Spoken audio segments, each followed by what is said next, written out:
सच्ची घटना पर आधारित कर्मों का फल कहानी। 70 साल की एक बूढ़ी औरत जिसका पति अभी अभी उसे छोड़कर किसी और दुनिया में चला गया है, जिसका अपने पति के अलावा इस दुनिया में कहने के लिए कोई और नहीं था, बाल बच्चे भी नहीं। पिछले कई दिनों से उसे घर खाली करने के नोटिस पर नोटिस आए जा रही थी।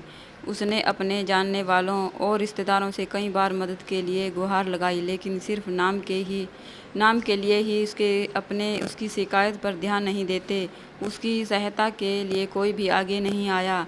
कई लोग तो उसे देखकर ही अपना रास्ता मोड़ लिया करते। बेचारी करे भी तो क्या करे। आखिरकार वह दिन भी जल्दी आ पहुंचा जब उसके फ्लैट के मालिक ने उसको फ्लैट खाली करने के लिए उसके पास कुछ सिक्योरिटी वाले भेज दिए। बूढ़ी औरत उन हट्टे खट्टे आदमियों को देखकर और भी ज़्यादा सहम गई। वो उनके आगे गिड़गिड़ाने लगी, उनके पैर पकड़ लिए और कहने लगी उसे सिर्फ 2 दिन की मोहलत दे दी जाए। वो कुछ भी करके अपने लिए रहने के लिए कोई जगह की तलाश कर लेगी।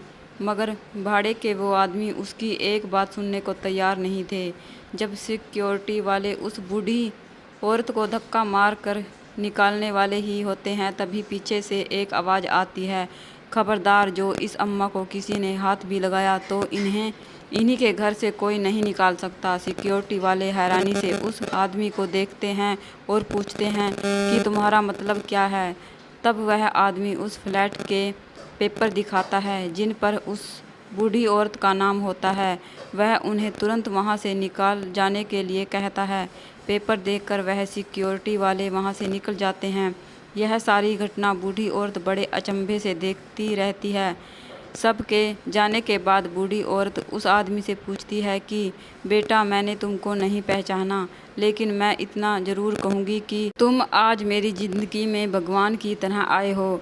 तब उस आदमी ने अपनी पहचान देते हुए उस बूढ़ी औरत से कहा, याद कीजिए माँ जी, 20 साल पहले आप और आपके पति एक मंदिर आए थे।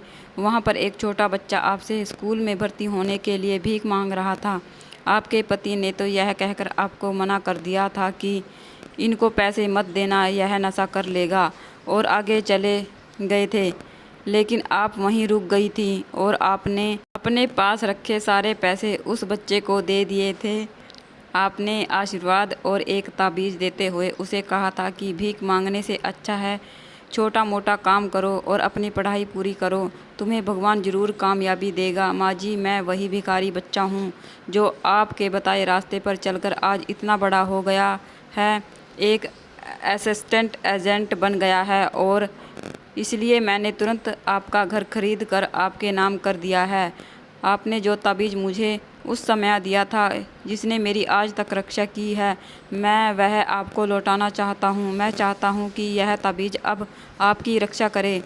हाँ, मेरी एक और विनती है, बुढ़ापे के समय में अगर मैं आपकी लाठी बन पाऊँ तो मैं अपने आप को खुश नसीब समझूंगा, यानी कि अगर आप मेरे साथ रहेंगी तो मुझे और अच्छा लगेगा। बूढ़ी औरत यह सब बातें सुनकर बहुत खुश हो जाती है और उसकी आंखों में खुशी के आंसू बहने लगते हैं।